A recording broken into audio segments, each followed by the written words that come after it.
been frozen out.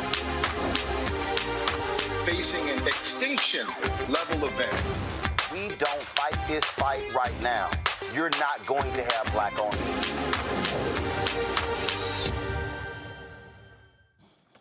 All right, folks, welcome back to Roland Martin Unfiltered. So you've constantly heard me talk about on this show how critically important black-owned media is, how critically important the resources that for black-owned media, how these things absolutely matter. And one of the things that we've seen how some companies have stepped up when we in the Black-Owned Media Collective began to make these issues known in the wake of the death of George Floyd. And just so you can understand when I talk about how significant this is and how this has been going on for quite some time. John H. Johnson and the leaders of Essence Magazine, they were talking about this stuff 30, 40 years ago. In fact, 23 years ago, when the New York Times did a story on the sale of BET, I want you to read this here. Okay, go to my iPad. It says, this is dealing with BET and Viacom. The two companies are betting they will be able to increase the advertiser revenue at Black entertainment television, which reaches 62.4 million homes. But where, in Mr. Karmazin's view, as Meryl Karmazin, who was the then CEO of Viacom, the network has had a tough time getting the ad revenue that its audience merits. Blacks represent 13% of the population, but capture just 1% of advertising spending, according to Christopher Dixon, USB Warburg's entertainment and media analyst. Now, Mr. Karmazin said the sales staff could say to advertisers, how can you justify these lower rates other than discrimination? And obviously, you don't want to discriminate. BET has been getting its prices up, but we think we can accelerate the process. Now, if you read Brett Pulley's book, BET and the $1 Billion Bet, the unauthorized biography of Bob Johnson and BET, you read that particular book, he writes in that book that BET was getting, when it was black-owned, it was getting $1,500 for a 30-second ad. When it was, and what MTV was getting was $8,000 for the same 30-second ad. That's what Mel Karmazin was talking about. And he was like, when Mel Karmazin and Sumner Redstone saw what BET was getting, they were shocked. They were trying to figure out, how is BET a similar size of a company with MTV, yet MTV was getting $8,000 and BET was getting $1,500. My frat brother Todd Brown, who worked at Ebony, it talked about how Ebony was getting $20,000 for a full-page ad, yet Esquire, a smaller magazine, was getting upwards of $200,000 for the exact same ad. And so I'm talking about even these black-owned media companies, how we may actually get some advertising, but then what then happens when we don't get any advertising? So even when we do get the advertising, we're actually getting less money than white media. So when a lot of y'all out here talk about, man, we need black media for this, and we need black media for that, we need black-owned media doing this and doing that, this is real simple. We can't do any of that because we can't hire the additional people, because we don't have the additional revenue to hire the additional people. Then what the ad agencies and the brands then do, oh, you can't reach more people. Well, guess what? I can't reach more people because I can't market myself and take out billboards and digital ads and sponsor events because I have smaller revenue. Do y'all understand how this particular game is played? And so what then happens is, same companies, though, greatly depend upon African Americans buying a lot of their products. And so when we were talking about these issues, we were talking about, again, what's being done. And I remember, 'cause I saw some Pepsi ads, I think it was in the BET Awards. This is 2021. So what happened was I sent this tweet to one of the black board members at PepsiCo. Darren Walker is the president of the Ford Foundation. Great brother who's doing some amazing things there. And so here's the tweet. I said, hey, Darren Walker, would love to connect with you to discuss PepsiCo, because he's also on the boards of Square and Ralph Lauren, and their commitment to spending money with black-owned companies, especially black-owned media. Please drop me a DM. Never heard from Darren. I also sent Darren an email today saying I was going to be doing this segment. And again, Darren's a good brother. But here's what happened. I got an email immediately from John Banner. John Banner worked at PepsiCo. John is now over at McDonald's. We had a great conversation. John hit me up, and John wanted to facilitate a meeting. And so we did that meeting, and again, I'm going back in my emails here, and I'm checking to see.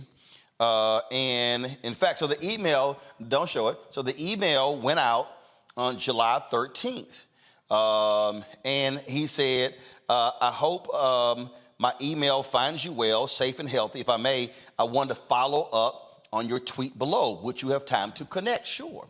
So we did that. And so we connected, we got on email, and then what ended up happening was we then did a meeting. And in that particular meeting, we met with a number of different people. Derek Lewis, who was the then head of multicultural for PepsiCo, Christina Tyson, who supplied diversity for PepsiCo, John Banner, the head of sports. I believe they had, the head of their foundation was on there as well, which I never understand. So let me just go ahead and say this as a side note, and I want y'all to understand something. We are a media company. I have New Vision Media. Under New Vision Media, I have Roland Martin Unfiltered. It's a separate company. Black Star Network is a separate company. This is a media company. I don't have a 501c3. But let me tell you what often happens with black-owned media. When we do these meetings, in the meeting, they'll have the foundation person or the diversity person. When they meet with Disney and Comcast, the foundation person ain't there. The DEI person not there. Do you know who's there? The chief marketing officer. Do you know who's there? The chief investment officer of the ad agency that represents them. That's who in the meeting. But what happens is black-owned media, we are treated like we're just this different animal as opposed to treating us like a media company. So, okay, so we took the meeting. So we began to have conversations, and so we had this conversation. Again, it's a great conversation. And so as I look at my emails that went through, there were some meeting requests that went through as well. In fact, I remember as I'm scrolling through, I believe we had a meeting that was in October of that year, and it was with some different folks. And I remember John said, Roland, thanks so much for following up. Hope all is well. We would very much like to connect with you and your team to discuss our efforts to support the black community and specifically black-owned media. Susan will work to gather the correct members of the PepsiCo team. Let us know who she should coordinate with. Many thanks and looking forward. So we did that. We chatted with them, did all sort of things, and then we actually had the meeting. So then we had the meetings. Okay, so then all of a sudden, those things happen. Then nothing happens. So now understand, Urban Edge Networks, Hardy Pelt, Todd Brown, they handle third-party sales for us. And so they began to work on an initiative because they began to acquire some rights of various games with HBCUs. And so they began to talk to a variety of people, General Motors, P&G, PepsiCo, things along those lines. Well, they're embroiled in a lawsuit right now with the SWAT over that very issue. And in that particular lawsuit, I'm just going to pull it up here.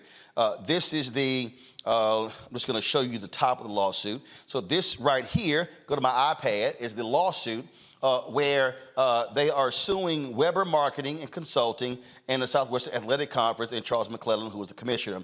This is the Urban Edge Network. Now, in this particular lawsuit, they're suing them, claiming tortious interference because of some things that they allege the SWAC did, and Weber Marketing did. But I just want you to see this here. Go to my iPad. It says right here, number 36 on page 12. Within the last year, UEN instituted an oral agreement with Pepsico through direct communications and negotiations with Christina Tyson, Director, Supplier Diversity, Global Procurement, located in Dallas, Texas.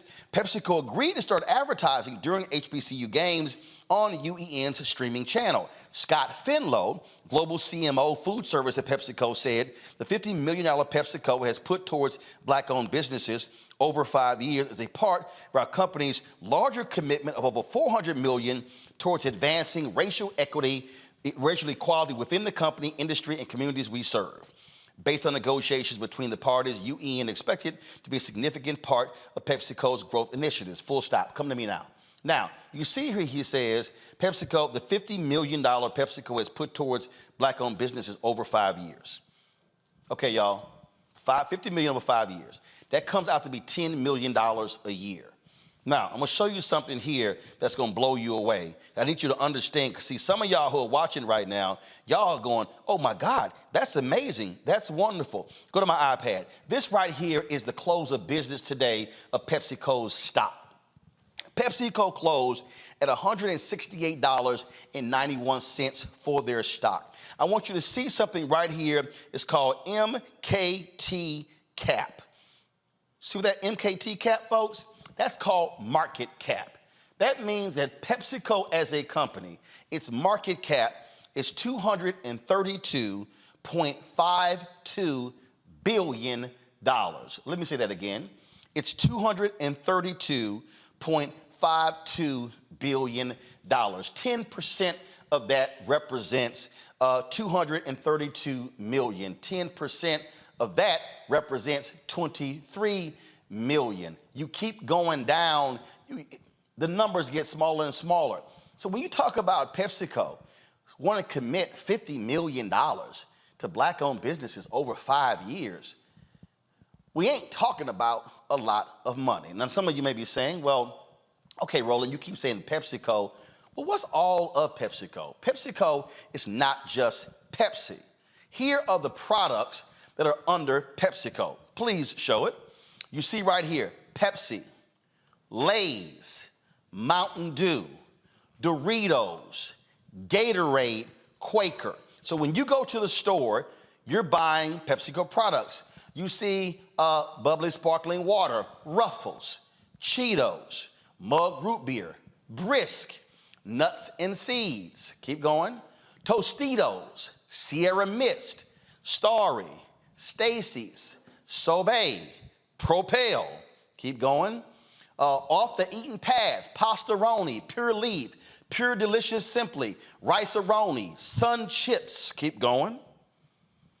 Frito-Lay, Jack Links, The Walking Taco, Al Valle, Aquafina, Aunt Jemima, Baconettes, Bear, Boat 24, Cap'n Crunch, Chester's, Cracker Jack, Dole. Keep going.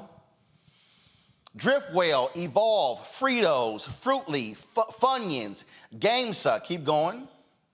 Grandma's, those are the Grandma's cookies there. Health Warrior, Hilo Life, Life Water, Lipton, Luza, Manzanita Soul, Maui Style, Miss Vicky's, Mother's, Munchies, Munchos, Muscle Milk, NATO Chips, Near East, Ocean Spray, Popcorners, Red Rock Deli, Rockstar, Rolled Gold, Sabritas, Sabritones, Santitas, Neon Zebra.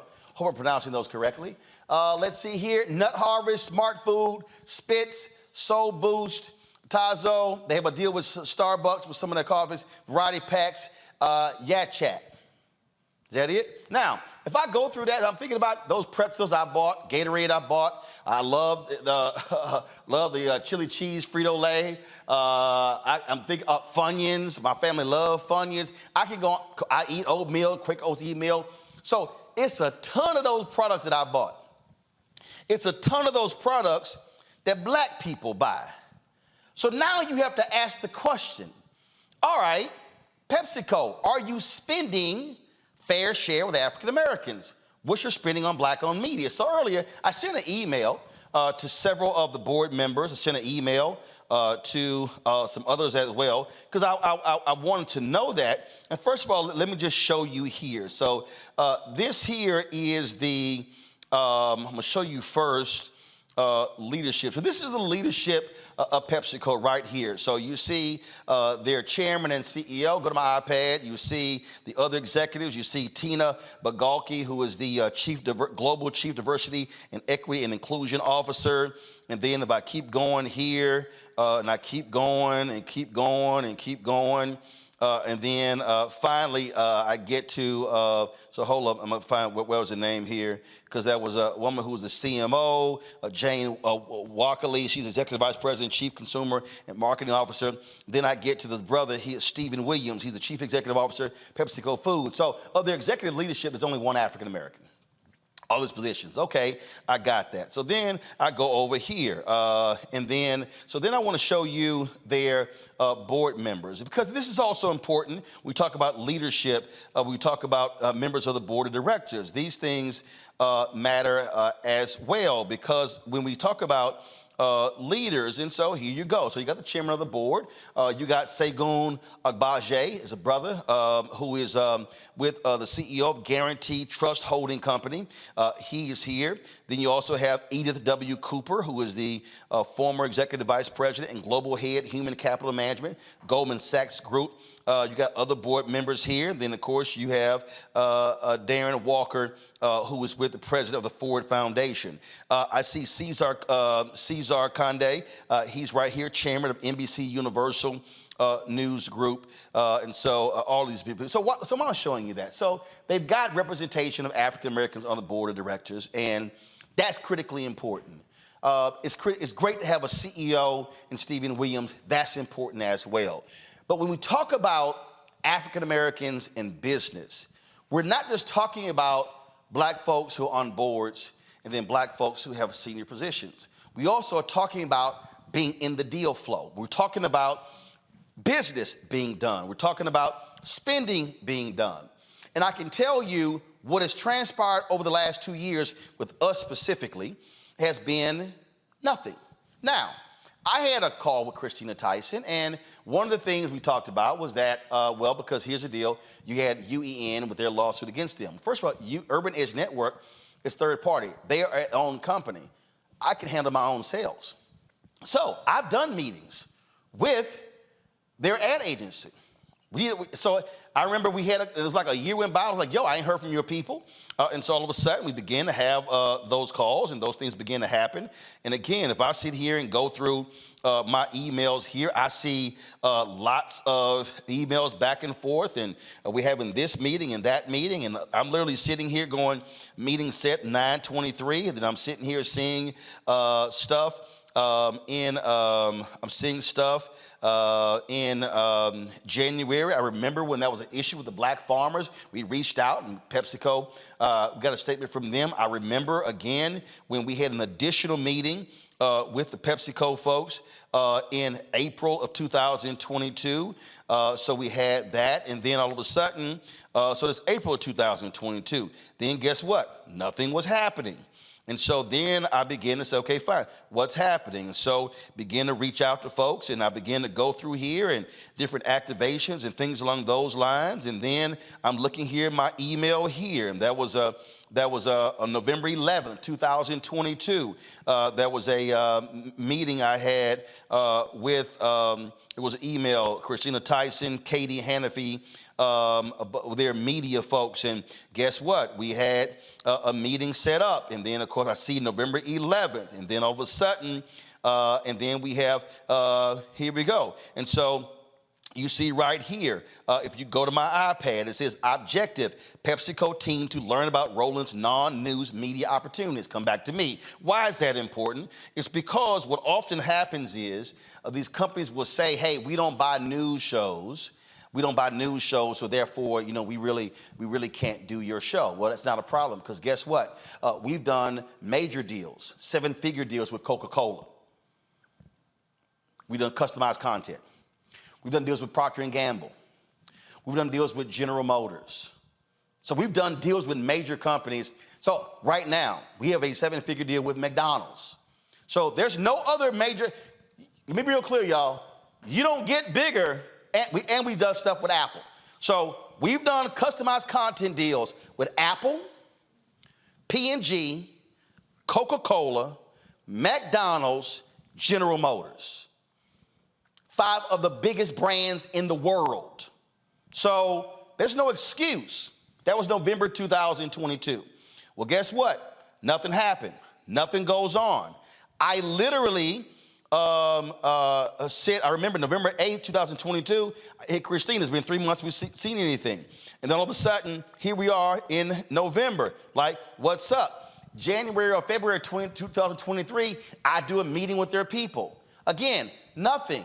I see their folks at Essence. I meet the new brothers of Old Multicultural. He said, hey, we need to get together. You're absolutely right. That was July. Nothing. I see one of their folks at InvestFest in Atlanta. She's like, hey, our people need to get together.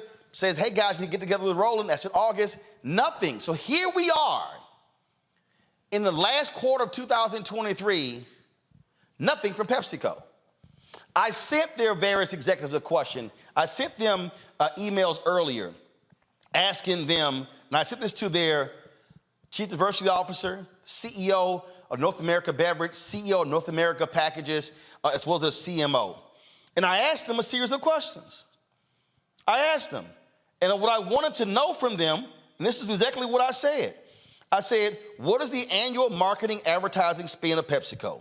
Please provide numbers for 2020, 2021, 2022, 2023. What is the total black-owned media spend? Do you have an established goal of what you desire to spend with black-owned media, 1%, 2%, 3% or higher? What is the total spend of contracts from PepsiCo? And what is the percentage and dollar amount with black-owned companies? Thanks a bunch. Look forward to hearing from you. Why am I asking all of that? I'm asking all of that because, folks, these companies want black consumers to keep buying their products, but they do not want to then invest in black-owned businesses. I had Mark Morial on here, and we talked about the 5-year, $10 million initiative they had with the PepsiCo Foundation to stand up black restaurants. I absolutely support that. We talked about the initiatives that PepsiCo had trying to drive $100 million in receipts to black-owned businesses over 5 years. I support that, even though they can't track it, and that's coming from one of the members of their advisory committee. But here's the reality. If PepsiCo is spending $3 billion annually on advertising and marketing, and if PepsiCo spends just 5% of their marketing advertising budget with black-owned media, that's $150 million a year. Over 5 years, that's $750 million. So if I compare that comment that was in the UEN lawsuit, if they were trying to spend $50 million over 5, and in the advertising space alone, you could spend $750 million over 5, don't you think that changes the look and the face of black-owned media? Do y'all now see how we are being starved out of business by not being able to get resources? I see ads everywhere. I see ads on mainstream media. I see PepsiCo ads on black targeted media. But what about black-owned media? I reached out to several of my friends in black-owned media. Do y'all know that Butch Graves' dad, they were PepsiCo bottler for about 20 some odd years? They haven't had any PepsiCo advertising in at least a decade. I reached out to my folks at Rolling Out, Munson Steed, nothing. I reached out to Ben Chavis, head of the NNPA, the Black Press of America, advertising, nothing. Shall I go on? I reached out to, so these are black-owned media companies, nothing. Now, PepsiCo does business with Revolt. They got a great deal with them, but this is not about one black-owned company getting advertising. I'm not just concerned about me. Oh, by the way, I dropped by the NABOB, National Association of Black-Owned Broadcasters Convention, ran into The ad folks for Urban One, Radio One, TV One, Pepsico, nothing. So now I'm curious. If it's not Black Enterprise, if it's not Urban One, if it's not NNPA, if it's not Black Star Network, if it's not, who else y'all spending the money with? Because we're not talking about a number of larger Black-owned media companies. When we challenge these companies, when we challenge General Motors, who haven't spent a dime with us 2023, even though I made clear last year I wanted a multi-year commitment, and they not even tell us what they're going to spend in 2024, guess what happened? We found that all these companies were spending 1 or less than 1% with Black-owned media. And because of our pressure, all of a sudden they start making commitments. Oh, we're going to do 2 and 4 and 6 and 8. But had we said nothing, we would still be getting 1%. So if y'all want to know why Black-owned media is small, do you want to know why Black people can't contribute more money to HBCUs? If you want to know why we can't buy our own tables at the NAACP, the National Urban League Convention, you want to know why we can't contribute to Congressman Jim Clyburn's campaign or other CBC members or anybody else? It's because Black-owned media and Black business overall are literally being frozen out of the economic pot in this country. They are feeding us a crumb and trying to convince us it's a meal. Hell, PepsiCo not even feeding us with their chips and their drinks. We literally are getting nothing. And so you as the Black consumer do understand they want you to keep buying their products. They want you to keep spending, but they do not want to spend with Black-owned media. Now, I told PepsiCo, I'm going to give y'all time. I'm going to give y'all time. I think 2.5 years is long enough. And I said, I'm doing this show. We don't get to where we are if Black folks remain quiet. Operation Breadbasket was not about that. Reverend Leon Sullivan was not about that. And I'm telling y'all right now, and let me be real clear, I have absolutely nothing to lose. Because they gave me no money 2 years ago, no money last year, no money last month, no money last week, no money yesterday. And this is not about, oh, Roland, you just want to get some money. Here's the deal. I can't hire more reporters. Do y'all know I would love to have 1 or 2 reporters whose sole job is to cover the 58 members of the Congressional Black Caucus? I can't afford it because then we can't get the advertising. But you know what I see? When I go to CBCF, I see all these companies spending money on parties.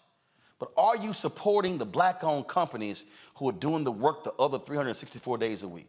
What I'm trying to get everybody listening to understand is that we are never going to have robust Black-owned businesses as long as corporate America, these major brands, and the ad agencies are freezing us out of the $322 billion being spent annually. You are the consumer. There are at least 8 or 10. Go through them real quick. So I spend money. Roland Martin spends his own money on Lay's, on Gatorade, on Quaker Oats, on Ruffles, on Cheetos for my nieces and my other family members. That means that I, as an individual, am literally spending more money on an annual basis than what PepsiCo is spending with me and 5 other Black-owned media outlets. That literally makes no sense for a company with a $232 billion market cap. Scott Bolden, nothing changes if we stay silent. And people tell me, man, why you got to call these companies out? We did the right thing, Scott. We had the meetings. We put the presentations together. We showed capacity. We showed what we can do. We showed other clients that we've done it with. And they still literally ignore us.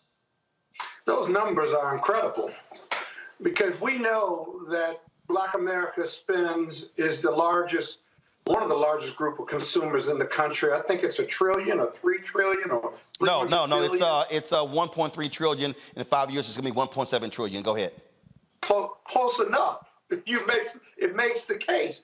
But you know, Roland, as I listen to your report, I'm sitting there thinking there's a lot of arrogance on the part of these companies. Yep. Because we don't make them spend with Black media because they almost presume that Black America as consumers and big consumers, they're going to buy our products anyway. They're not going to listen to this particular show and say, I'm going to stop buying those products, because Black people have gotten comfortable being in that consumer space. So on one hand, you're absolutely right. Anybody listening to your report would say, I agree with you. That's outrageous. Then as a strategist and as a lawyer, I would say, okay, so what's our leverage point? How do we compel compliance or compel just some leverage on making them spend more with Black media simply because Black people consume their products? Well, Scott, I tweeted this out yesterday. I'd love to get your thoughts, Robert. I said there are two ways to impact these folks: class action lawsuit and boycott. If they don't want to do business with us, Dr. King literally told us this on April 3rd, 1968, that we must redistribute the pain. Robert? Well, I think particularly with PepsiCo, we might need to be boycotting that in general because of diabetes and everything else and heart disease. I think we need to boycott a lot of those products just off top. But you're completely correct, Roland, and we have to start exercising economic power. Not only should we be looking to divest from people who don't invest with us, but we need to be investing in Black-owned businesses within our own community to grow them to such a size that they will be able to have the capacity to invest into Black media. You have to create an entire circle, entire ecosystem around this. There are plenty of Black-owned soda companies in this country, small mom-and-pop shops that you can order on Etsy that would love to grow, and they would love to have the opportunity to have those dollars that we are giving to PepsiCo every year. There are plenty of potato chip companies around here that are made out of people's kitchens and sold at farmers markets on the side of the road that would love to have the support of the Black community to get behind them. There's not enough simply to tell people who we aren't going to spend money with. We have to vote with our dollars and start supporting people in our own communities, grow those businesses up, and then we're able to create the economic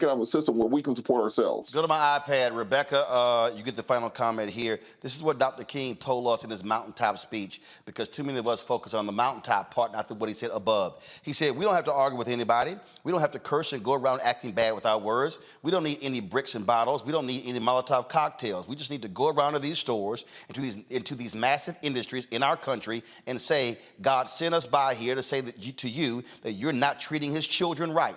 And we've come by here to ask you to make the first item on your agenda fair treatment where God's children are concerned. Now, if you are not prepared to do that, we do have an agenda that we must follow, and our agenda calls for withdrawing economic support from you. Rebecca? You know what, Roland? I'm thinking about in 2017 when PepsiCo decided to run an ad featuring a Black Lives Matter type rally, and it starred Kendall Jenner breaking up the crowd in the rally and bringing peace because she was drinking a can of Pepsi. And as far as I know, I never heard of that particular agency that decided that was a good idea to run that type of ad. I haven't heard that PepsiCo fired that agency and decided to actually work with inclusive agencies that would have known that wasn't a good idea. So I would say that PepsiCo has a history, and they need to prove that they care about their consumers, that they care about their Black consumers, and not just keep doing business as usual, because it simply isn't working. My last point here, I need Black board members to also be far more aggressive. Yeah. Being on the board is not just you collecting a check or getting stock options. It's you being a voice there. John H. Johnson and Earl Graves and others did not fight to increase more Black people on boards of directors for those African Americans to get paid while other Black folks do not. There's a collective call that you must be involved with, and Dr. King in that same speech talked about when we as Black people move as a collective. And so, PepsiCo, I would love to hear from you. So would Black Enterprise, so would Urban One, so would the NNPA, so would Rolling Out, so would other Black-owned media. But let me be perfectly clear. Do not think for a second that I'm going to stop just with PepsiCo. I'm going to use this platform and use this voice to call out ad agencies and companies by name who refuse to do business with us. Dr. King made it perfectly clear that's what we're supposed to do, and I can guarantee you I'm not going to stop. Joining me right now is South Carolina Congressman Jim Clyburn. Glad to have him on the show. Congressman, before we talk about the House deal, I do have to ask you what I just talked about. Look, you met your late wife, Emily, in jail. You were out there fighting a good fight for civil rights and economic inclusion. How shameful is it that here we sit, look, you're 83 years old, I'm 54, turned 55 in November, here we sit in 2023, and we literally are still talking about trying to get more than 0.5% 0.1% or 1% of these companies that do business in our community, but then don't want to do business with us, like PepsiCo? Well, I want to thank you very much for your approach to this, Roland. You are raising an issue, as you said in your presentation. It's not new. You've quoted pretty extensively from Dr. King, who raised these issues way back in the 60s.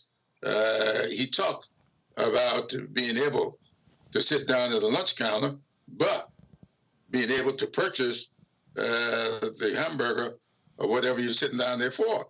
That said to me way back then that our focus had to be more than the social side. The economics of this is very, very important. I want you to be able to support the Congressional Black Caucus, its foundation, its institute, its PAC, and its members. And as you said, you do that when you are able to get a good return on the investment you've made in Black Star and the investment you continue to make. And the only way that can be done is for those products that we consume, the manufacturer of those products, to be spending equitably in the African American community. Now, I use that word equitably because that's the word I want to use. I'm not talking about equality here. I'm talking about equity. And that's what we have to focus on. That's it. That's it. Equity. That's it. You're absolutely right. And that's and the thing here, Congressman, look, people need to understand, you and I talk about this on the federal level. The federal government spends $1 billion on advertising, and the same thing as well. When President Joe Biden talked about last year increasing Black contracts, you and I talked about it as well. So for everybody to understand, I'm talking about increasing Black-owned bid contracts in the government, in the private sector, all over, and it's ridiculous when we look at these small, paltry numbers, and that's why during COVID, 41% of Black-owned businesses went out of business, because out of 2.6 million Black-owned businesses, 2.5 million had just one employee. And people talk about access to capital. Here's the deal. I don't have any debt. I have no debt. I don't owe anybody. So I don't need access to capital. I need contracts. If I get contracts, I now got capital. Absolutely. And that's how money turns over. In the African American community, it's got to get there first. Yep.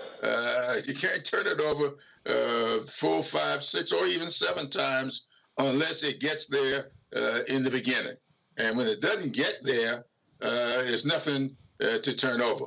And so all of the businesses that we have in the African American community, from private to public, they rely upon these dollars getting into the pipeline to begin with. And that's where we are lacking tremendously. And we in the Congressional Black Caucus Institute are beginning to focus a little more on that. And I think you're going to see much more focus in the not too distant future. Absolutely. Because we've got to. Absolutely. And look, when I met with the Senate Democrats, I told them they need to be having a congressional hearing calling these ad agencies to the meeting. And I'm talking about Dentsu, Group M, WPP, all of them, to question them on their lack of advertising. Because I'm telling you, we're getting screwed by these agencies. But the brands, I told them, it's your money you're sending them. So y'all should be doing more as well. And so we're definitely going to continue that. When you talk about blackness and what happens in Black culture, we're about covering these things that matter to us, speaking to our issues and concerns. This is a genuine people-powered movement. There's a lot of stuff that we're not getting. You get it, and you spread the word. We wish to plead our own cause. Too long have others spoken for us. We cannot tell our own story if we can't pay for it. This is about covering us. Invest in Black-owned media. Your dollars matter. We don't have to keep asking them to cover our stuff. So please support us in what we do, folks. We want to hit 2,000 people, $50 this month, raise $100,000. We're behind 100,000, so we want to hit that. Y'all money makes this possible. Checks and money orders go to P.O. Box 57196, Washington, D.C. 20037-0196. The Cash App is $RM Unfiltered. PayPal is R Martin Unfiltered. Venmo is RM Unfiltered. Zelle is Roland at RolandSMartin.com.